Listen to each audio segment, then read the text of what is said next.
ታሪካችን የሚጀምረው አንድ ባለሀብት ሴት የፀጉር ባለሙያዋ ቆይታባት ሲሆን በሰዓቱ የነበረችው ፀጉር ቤቱን ትጠብቅ የነበረችውን ልጅ እንድትሰራት ስትጠይቃት ልጅቷን መጀመሪያ እጇን በማጽዳቷ ባለሀብቷ ጥንቃቄዋን ታደንቅላታለች። ልጅቷም ሜካፓን እየሰራቻት ውበቷንም እያደነቀችላት ሀብታማ ሴት በጣም ደስተኛ ስለነበረች ባለቤቷ መታ እንኳን የጀመረቻት ራሷ እንድትጨርሳት እንደምትፈልግ ትነግራታለች። ሴትየዋ ተሰርታ ጨርሳ አመስግና ከሄደች በኋላ ሚንጄ ሁለተኛ ደንበኞቿን ከሰራች እንደምትባረር ታስፈራራታለች። ምስኪኗ ልጅ ጃንግሃ ሄ ጁን የሚባል ዝነኛ ሰው ትወድ ነበርና ሁልጊዜ ሲከፋት የእሱን ፎቶ በማየት ነበር የምትጽናናው። የስራ ባልደረባዋ መታ በነገው ዕለት ለሚዘጋጀው የፋሽን ትርኢት ላይ ሚንጄ የምትሄድበት ስለሆነ ሄ ጁን ሊገኝ ስለሚችል ሚንጄን አስፈቅዳት እንድትሄድ ሀሳብ ስትሰጣት ጃንግሃ ሁሉንም ነገር ለዕጣ ፋንታ ለመተው ነበር አቋሟ።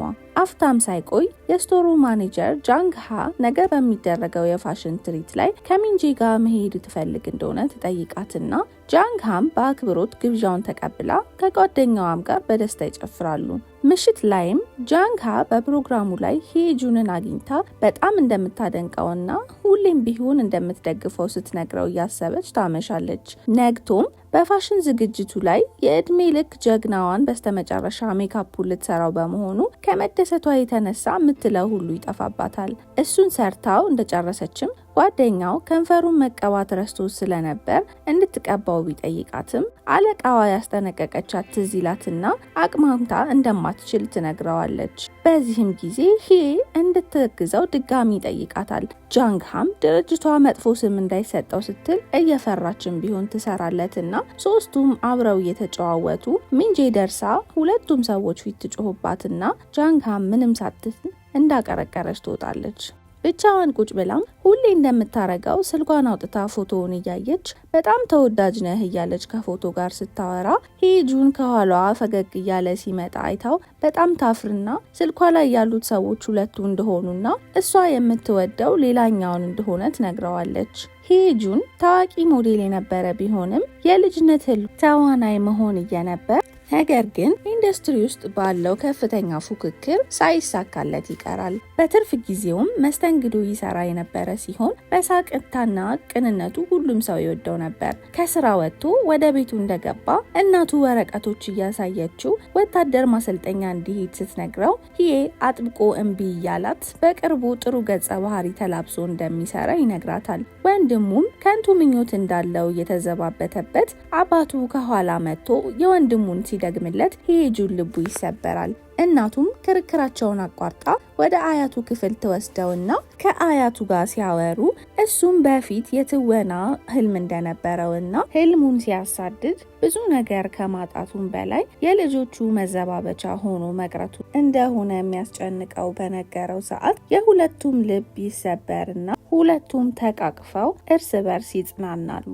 ሄጁን ትንሽ ቆይቶ የቤታቸው ጣራ ላይ ይወጣና አንድ ቀን ስኬታማ እንደሚሆን እና እስከዛች ዕለት ድረስ ከህልሙ የሚያሰናክለውን ምንም አይነት ነገር እንደማያደርግ ለራሱ ቃል ይገባል። ምንም እንኳን የሄጁን ወላጆች ደሃና ሁሌም እሱን ያጥላሉት የነበረ ቢሆንም አያቱ ግን ሁልጊዜ ወታደር ሁን ወይንም አይሳካልህም በተባለ ጊዜ እየመጣ ድጋፉን ከመስጠት አይቆጠብም ነበር። ከምንም በላይ ደግሞ ጥሩ ህይወት ለሄጁን ሊሰጠው ባለመቻሉ ራሱን ተወቃሽ ሲያደርግ ሄጁን ከቤተሰቡ ሁሉ አያቱ ብቻ እንደሆነ የሚረዳው ያስብና ህልሙን ከማሳካት ምንም እንደማይዘው ወደ ስኬት የሚያደርገውንም ጉዞ በደስታ እንደሚጓዘው ለአያቱ ቃል ይገባለታል።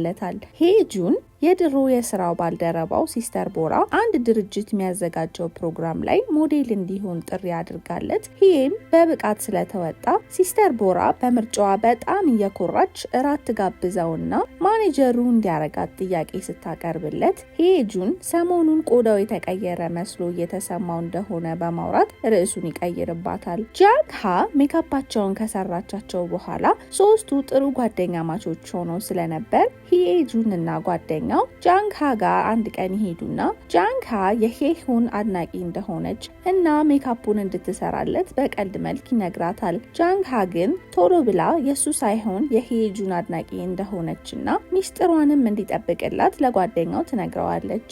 ልትወጣ ስትልም ከሄጁን ጋር ይገጣጠሙና ለመጽሔት ከቨር ፎቶ ስለሚነሳ ለዛ ቀን ሜካፕ መስራት ትችል እንደሆነ ሲጠይቃት በደስታ ተስማምታ ፎቶ የመነሻው ቀን ላይ ግን ነገሩ በሄጁንና ሄሂዮን መካከል ውድድር ሆኖ ሄሂዮን ያሸንፋል። ሲስተርም ያየችበትን ክፍተቶች ነግረው በሌላ ቀን ፎቶ ሲነሱ ሄጁን ሁለቱም የራሳቸው ጥሩ ነገር እንዳላቸው ነገር ግን እሱ የትኛው ጎኑን አጉልቶ መጠቀም እንዳለበት ባለማወቁ በራሱ አዝኖ ልቡ ይሰበራል። ጃንግ ሃጋም ሄዶ ወታደር ማሰልጠኛ ሊገባ ስለሆነ ጸጉሩን ልሙጥ እንድትቆርጠው በነበራት ጊዜ ለ2 ዓመት ሙሉ እንደማታየው አስባ ጸጉሩን ከተቆረጠ ቶሎ ወታደር መሆን ፈልጎ ወዲያውኑ ሊሄድ ስለሚችል ሳይቆረጥ ትንሽ እንዲቆይ ትመክረዋለች። እሱም በሐሳቧ ይስማማና መቆረጡን ትቶት እውነት የሄሆን አድናቂ እንደሆነች ሲጠይቃት ከመደናበር ውጪ ምንም መልስ ስላልሰጠችው ፈገግ ብሎ ከክፍሉ ይወጣል። በሌላ ጊዜ ሲስተር ቦራ ለሄጁን ተዋናይ የሚሆንበትን እድል ትሰጠውና ሄጁንም ይህ ለህልሙ ማሳኪያ እንደ መወጣጫ ቆጥሮት ቀኑን ሙሉ ሲለማመድ ቆይቶ እቤት ሲገባም ለእናቱ እንኳን ትልቅ ነገር ባይሆንም ግን የምትወደውን እድል እንዳገኘ ይነግራታል። ነገር ግን እናቱ አሁንም ወታደር እንዲሆን እንደምትፈልግ ከመናገር ውጪ ያለችው ነገር ባለመኖሩ አባቱ ከውጪ ሲመጣ ሰላምታ ሳይሰጠው ወደ ክፍሉ ለመሄድ ቢፈልግም አባቱ ግን ነገር ስለፈለገው ሄጁንም ነፃነቱን ለማወጅ ሲሞክር አባቱ እቃ ይወረውርበታል። ነገር ግን ሄጁን ሳይመታው ይሸውደውና እናቱም ከአባቱ ጋር ጭቅጭቅ መጀመሯን ተጠቅሞ ሄጁን ከቤት ይወጣል። ከቀናት በኋላ የሄጁን የስራ ባልደረባ የቀድሞ ፍቅረኛው መታ ጸብ ፈጥረው ሄጁን ፊት በጥፊ መታው ትሄዳለች። በዚህም ውርደት የተሰማው ባልደረባው ለሁሉም ነገር ሄጁንን ይወቅሰውና ይባስ ብሎም ይደበድበዋል። ከዛም ቀን በኋላ ሄጁን የተለየ ሰው ለመሆን ወስኖ ጠንክሮ በመስራቱ የማፊያ አለቃ ገጸ ባህሪ ይሰጠዋል። ፊልሙንም ሲቀርጹ እሱ ስለደበደበው ሄጁንም ፊልሙን ወደ እውነት አምጥቶ ይደበድበኛል ብሎ ቢፈራም ሄጁን ግን ዱላውን ይጥለውና ቀረጻው ይቋረጣል። በትወና ስልቱ ይተቹኛል ብሎ ቢፈራም ዳይሬክተሩ ከጠበቀው በላይ ያደንቀውና ስለ ቀጣይ የቀረጻ አካሄዳቸው ከተወያዩ በኋላ ቀረጻውን ይጀምሩና የድብድብ ፊልም ስለነበር ሚመታቱ እያስመሰሉ ጂንዉ ግን እንጨቱን አንስቶ የእውነት ሄጁንን ይፈነክተዋል። ከምታደንቀው ሰው ጋር ጓደኛ የሆነችው ጃንግሃ ምንኛ ታስቀና ይሆን? ጃንግሃና ሄጁን አብረው እየተራመዱ ድንገት መዝነብ ይጀምራል። ሄጁንም አንድ መናገር የሚፈልገው ነገር እንዳለ ነገር ግን መናገር ይኖርበት ወይስ አይኖርበት እንደማያቅ ሲነግራት እሷም የሚፈልገውን ሁሉ እንዲናገር ትመክረውና ሄጁንም ለሷ ስሜት እንዳለው ይናዘዝላታል። ከዚህ በፊት ከማድነቅ በስተቀር በአካል እንኳን አይታው ማታቀው ሰው በህይወት አጋጣሚ አሁን ላይ እንደሚወዳት ሲነግራት ምትመልሰው ስላልነበራት ዝም ብለው ዝናቡ እስኪበርድ ቤቷ ቁጭ ብለው ሳለ ምንም መልስ ስላልሰጠችው ተገርሞ እምቢ ትለውም እንደሆነ በምን መልኩ እንደምትለው ሲጠይቃት አስባ ለመናገር ጊዜ ስላልነበራት ዝብርቅርቅ ባለ ሁኔታ ከአድናቂነት ወደ ፍቅረኝነት ለመቀየር ዝግጁ እንደሆነች ትነግረውና ሄጁንም በደስታ ፊቱ በፈገግታ ይሞላል። በሌላ ቀን የሄጁን የቀድሞ አለቃ ከፊልም ዳይሬክተር ጋር ያስተዋውቀውና ሲስተር ቦራም በጣም ተደስታ ከተለያዩ በኋላ ከበስተጀርባቸው ከዳይሬክተሩ ጋር ሆነው ይከዷቸዋል። ይህም የሄጁንን የከሸፈ ተዋናይ እያሉ ሰዎች ያስወራበታል። ሲስተር ቦራ በጣም ተናዳ ሄዳ ሰውየው ላይ ስትጮህበት ይሄ የመዝናኛው ዓለም አንድ አካል እንደሆነ ላስተምርሽ ፈልጌ ነው እያለ ይቀልድባት ጀመር። ቦራም ቁጭ ብላ በጀመሩት ጉዞ የተነሱትን ፎቶ እያየች ስኬታማ ልታረገው ባለመቻሏ ቁጭ ብላ አልቅሳ በነጋታውም ከትልቅ ይቅርታ ጋር ምንም እንደማትጠቅመው ነግራው ከማኔጀርነት እንዲያሰናብታት ትነግረዋለች። እንደዚህ አይነት ነገሮች ሁሌ እንደሚያጋጥሙና ተስፋ እንዳትቆርጥ እየነገራት እንደውም ሌላ ነገር እንዳያመልጣቸው ቶሎ እንድትፈልግ እየነገረ ያጽናናታል።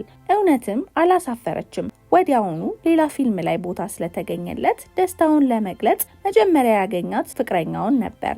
ፍቅረኛውም ደስታውን በደስታዋ እየቆጠረች በሱ ደስታ ስትደሰት ስላያት የእውነት መወደድ ይሰማዋል። አዲሱ የተገኘለት ገጸ ባህሪ ሐኪም ሲሆን በልምምድ ላይ እያለም የሕክምና ቃላቶች ስለረሳ አብራው የምትሰራው በደንብ መለማመድ እንዳለበት ትነግረዋለች።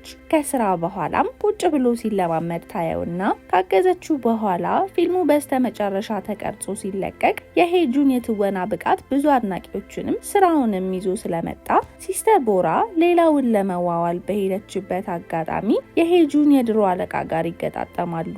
ሰውየው ምንም እንኳን እንታረቅ በሚል ሰበብ ማውራት ቢጀምርም ነገር ጫር ጫር እያረጋት ስለነበር እሷም ግን ምንም ሳትረበሽ በራስ መተማመን ተሞልታ ታዋራዋለች። ከደቂቃዎች በፊት አዲሱን ለመዋዋል ገብቶ ሌላ ሰው ቀድመው እንዳሰቡ መንገራቸውን አስታውሶ አገኘን ያሉት ሰው ከኪዬጁን እንደማያልፍ በማሰብ ቀጣይ የሚሰራውን ተንኮል መጠንሰስ ይጀምራል። በሌላ ሁኔታ ጸጉር ቤት አንድ ደንበኛ መታ ጠባብ አይን ስላላት ለሷ የሚሆን ሜካፕ እንድትሰራላትና ከትንሽ ጊዜ በኋላም ሰርጀሪ ተሰርታ አይኗን ሙሉ ለሙሉ ልታስተካክለው እንዳሰበች ስትነግራት ጃንግ ሀ የሷም አይን ጠባብ እንደሆነና ነገር ግን በተፈጥሮ መኩራት የተሻለ አማራጭ እንደሆነ አስማምታት ሜካፑን ብትሰራም ውጤቱን ስላልወደደችው ጃንግ ሀ እንደገና እንደምትሰራት ብትነግራትም ምንም ደስተኛ ያልነበረች ሲሆን ጃንግ ሀ ይቅርታ እየጠየቀቻት እንኳን ቅሬታዋን ማውራት ስላላቆመች የስቶር ማኔጀሯ ትመጣለች። መታም ደንበኛዋን ካነጋገረቻትና ካስወጣቻት በኋላ ጃንግ ሀ ይቅርታ ስትጠይቅ ማኔጀሯ በቅን አንደበት ታዋራታለች። በኋላ ላይ ጃንግ ሀ ወደ ካፌ ስትገባ አይኗን የሰራቻትን ልጅ ከሚንጂ ጋር ታያትና ሁሉም ነገር ሚንጂ እሷን ችግር ውስጥ ለማስገባት ያደረገችው እንደሆነ ተረድታ ውሃ ትከልስባትና ከጸጉር ቤቱ ጃንግ ሀ ልትለቅ እንዳሰበች ነገር ግን እሷን ሳታጋልጣት እንደማትወጣ ነግራት ትሄዳለች። እንዳለችውም በነጋታው የመልቀቂያ ደብዳቤዋን አስገብታ ሚንጂን ለቁርስ ትጋብዛትና ቁጭ ብለው እያወሩ ሚንጂ ግን ብዙም ሳትቆይ ጥላት እየወጣች ሳለ ጃንግ ሀ የሚንጂን መጥፎ ጸባይ የሚያሳይ ቪዲዮ እንዳላት ስትመለከት ሚንጂ ሀሳቧን ቀይራ ቁጭ ትላለች። ጃንግ ሀም የይቅርታ ደብዳቤ እንድትጽፍ አለበለዚያ ግን ይሄን ቪዲዮ ለስራ ባልደረቦቿ እንደምታሳይ ትነግራታለች። ሚንጂም ይቅርታ የሚል ደብዳቤ ወዲያውኑ ስለጻፈችላት ጃንግ ሀ እንዳለችው የስራ ባልደረቦቿን በሙሉ ጣፋጭ ጋብዛቸው ሚንጂንም በሁሉም ሰው ፊት ታመሰግናታለች። በሌላ ሁኔታ አንድ ዝግጅት ላይ የመድረክ መሪዋ ሄጁንን እያሽኮረመመች ከአንድ የፍቅር ግጥም ላይ የሆነ ስንኝ እንድትልልኝ ትጠይቀዋለች። ሄጁን መጀመሪያ ላይ አፍሮ የነበረ ቢሆንም ታዳሚው ሁሉ ሲጮህና በልበል ሲለው ተነስቶ ይልላቸዋል። በዚህም መድረክ መሪዋ ልትወድቅ እስክትል ድረስ በግነት ትደሰታለች። ከፕሮግራሙ በኋላም የሄጁን ጠረጴዛ በስጦታ መሙላቱን አይቶ የተናደደው ጂንዉ ይሄ ሁሉ የኔ ነበር መሆን የነበረበት ብሎ ለምን በሱ ፋንታ ሄጁን እንደተፈራረመ አለቃውን ያፋጥጠዋል። አለቃውም የሱ ተፈላጊነት ከዓመታት በፊት እንደነበርና አሁን ላይ ባለው ቦታ አርፎ እንዲኖር ይነግረዋል። በሌላ ቀን የሄጁን አዲስ ድራማ ሲወጣ አክስቱ በጠዋት መታ ምን አይነት ድንቅ ተዋናይ ነው፣ ቤተሰቡ ያለው ትልቅ ሀብት ነው ስትል ትናገራለች። ሄጁን ከአያቱም ጋር ሲመጣ አክስቱ በደስታ አውቶግራፉንና በዛውም ትንሽዬ ዝግጅት እናዘጋጅ እያለች በደስታ ትፈነጥዛለች። አባቱም የሄጁንን ፊልም እያየ ሚስቱ ስትመጣበት ስልኬ በራሱ ከፍቶ ነው እንጂ እኔ ማየት አልፈልግም እያለ ነገር ግን ሰረቅ እያረገ ያይ ነበር። የሄጁን የንጉሱ መልስ የተሰኘው አዲስ ድራማ በብዙዎች ተወዳጅነትን ስላገኘ በሁሉም ሚዲያና ዜና መጽሔት ላይ ሽፋን መሆን ችሎ ነበር። የሄጁንን ስኬት እያዩ ጂንዉ መጨነቅ ቢጀምርም አለቃው ግን አሁንም ጂንዉ ሄጁንን እንደሚበልጠው እየነገረ ይሸውደው ነበር። የሽልማቱ ቀን ደርሶ መድረክ ላይ የመድረኩ መሪ እንደተለመደው የሄጁንን ቆንጆ አለባበስ አድንቃ በመቀጠልም አሸናፊውን ተዋናይ እንዲጠራ ለጁን ግብዣ ተደርጎለት ጁንም የዓመቱ ምርጥ ተዋናይ በየንጉሱ ፊልም ሄጁንን ይጠራል። ሄጁንም የዚህ ሁሉ ዓመት ልፋቱ ለውጤት በመብቃቱ ደስታውን መድረክ ላይ ይገልጻል። በሌላ ቀን ለፍቅረኛው ምግብ አብስሎ ጃንግ ሀና እሱ ፍቅራቸውን እያጣጣሙ በሰራላት ለየት ያለ እራት እያመሰገነችው በኋላም የሄን አዲስ ፊልም ቁጭ ብለው እያዩ እናቱ ትደውልለታለች። ይሄ ግን ጠርቶ እንዲዘጋ ስለተወው ጃንግ ሀ እናቱን ማስጨነቅ እንደሚሆን ስትናገር እናቱ እንደማትጨነቅና ቀድሞም ስለ እሷ እንደነገራት ልትተዋወቃትም እንደቸኮለች ለጃንግ ሀ ሲነግራት ጃንግሃም ተሽኮርምማ ወሬውን ለመቀየር ያክል ስለ ትወናው ምን እንደሚያስብ ትጠይቀዋለች። ሄጁንም ምንም እንኳን በቶሎ ታዋቂ የሆነ ቢሆንም ነገር ግን እንደዚህ ቶሎ ታዋቂ መሆኑ በራሱ እንደሚያሳስበው ይነግራታል። በሌላ ሁኔታ የሄጁን ወንድም ታዋቂ ስለሆነ ሄጁን ሁልጊዜ አውቶግራፍ አምጣልን እያሉ የስራ ባልደረቦቹ ያስጨንቁት ነበር። በስተመጨረሻ አለቃውም ሲያስጨንቀው ሄጁን ጋር ሄዶ ይጠይቀዋል። ነገር ግን ከድሮ ጀምሮ ጠበቅ ያለ ግንኙነት ስለነበራቸው አውቶግራፉን ማግኘት ቀላል ባይሆንም ሄጁን ግን ይፈርምለታል።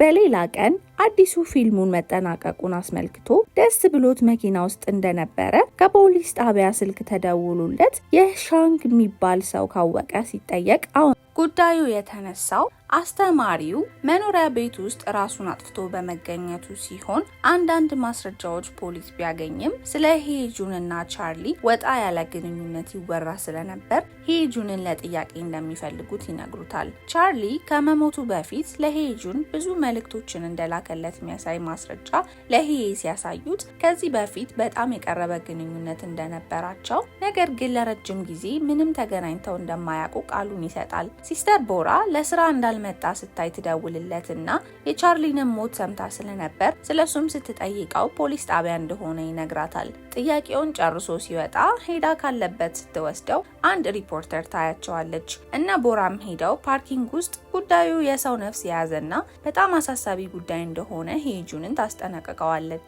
በኋላ ላይም ሪፖርተሯ የሄጁን የቀድሞ አለቃ ጋር ሄዳ አንዳንድ መረጃዎችን ትጠይቅና እሱም ውድቀቱን ስለሚፈልግ የሚያውቀውን መረጃ ሁሉ ይሰጣታል። በዚህም ስላልበቃት ሲስተር ቦራም ጋር ለተጨማሪ መረጃ ስትደውልላት ቦራ ግን ምንም ነገር አልናገርም ብላ ትዘጋባታለች። በነጋታው ሪፖርተሯ ያገኘችውን መረጃ ይዛ ከመስመር የወጣ ተብሎ ስለሚወራው የቻርሊና የሄጁን ግንኙነት ትዘግባለች። ይህ የብዙ ሰዎችን ቀልብ የሳበ ወሬ በየቦታው ሰዎች ፕሮግራም እየሰሩበት ብዙ ሪፖርተሮች የሚደውሉላቸው የነበረ ሲሆን ወሬው ከመዛመቱ የተነሳ የሄጁን አለቃ ሳይቀር ተጠይቀው ጀመር። አጋጣሚውን በመጠቀም የሄጁን የቀድሞ ማኔጀሩ ሲስተር ቦራ ለዚህ ኢንዱስትሪ አዲስ በመሆኗ ይህንን መቋቋም ስለማትችል ነገሩን እንደሚያስተካክለው፣ ነገር ግን ይህንን ለማድረግ ሄጁን ከሱ ጋር መስራት እንደሚኖርበት ሀሳብ ሲያቀርብ ቦራ ሳትስማማ ትቀራለች።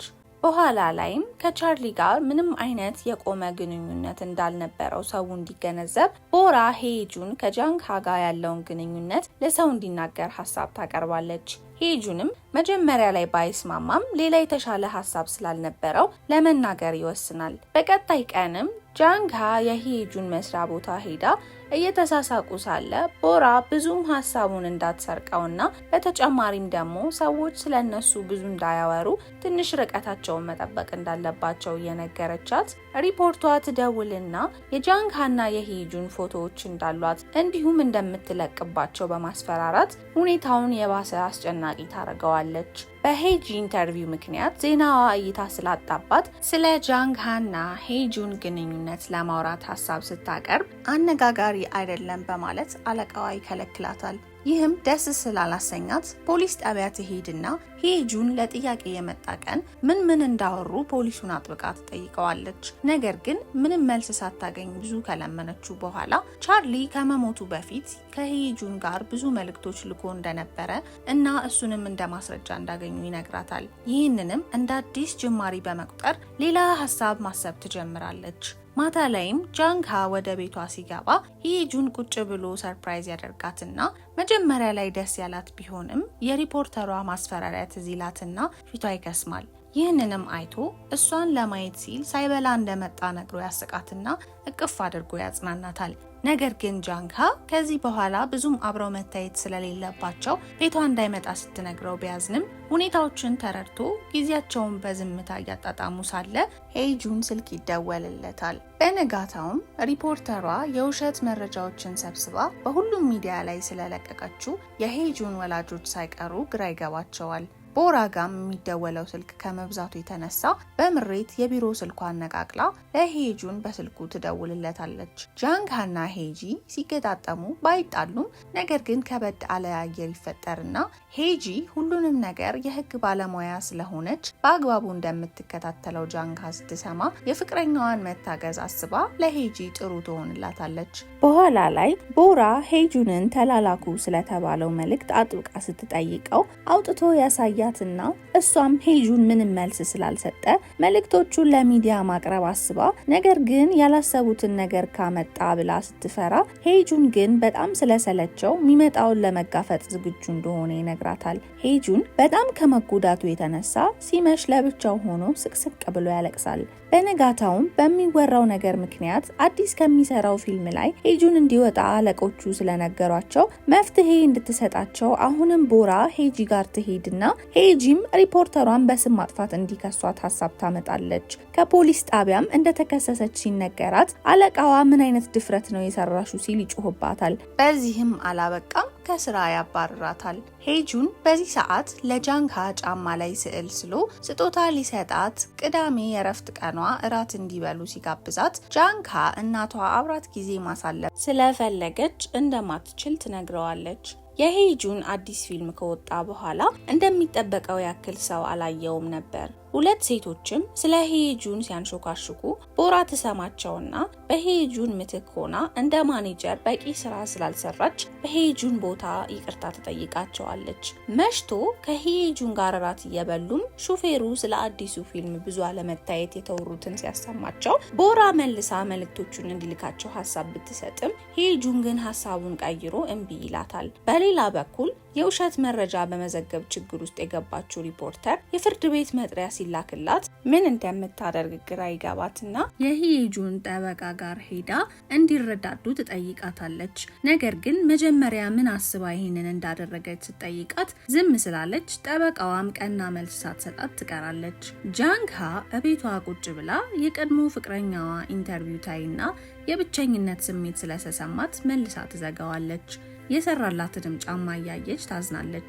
ጃንግሃ ከሆነ ቀን በፊት የሄጁን ጋር አብረው መሆን እንደማይችሉ ስትነግረው ወደ ድልድይ ጋር ወስዷት ያጠፋው ነገር ካለ እንደሚያሻሽል ቢነግራትም እሷ ግን በስራው ምክንያት የተለያየ ቦታ ላይ እንዳሉና በዚህም መለየት እንደምትፈልግ አጥብቃ ትነግረዋለች። ሄጁን እቤት ከገባ በኋላ ሁሉንም ሰው ሰብስቦ ወታደር ሊሆን እንደወሰነ ሲናገር ከምንም ጊዜ በላይ በስራው ስኬታማ ሲሆን ይህንን በማሰቡ ሁሉም ውሳኔውን መልሶ እንዲያስብበት ይማጸኑታል። ነገር ግን ሄጁን ሀሳቡን እንደማይቀይር ተናግሮ ሲነጋም ማኔጀሩ ጋር ሄዶ ያሏቸውን ቀጠሮች በሙሉ እንድትሰርዝ ይነግራታል።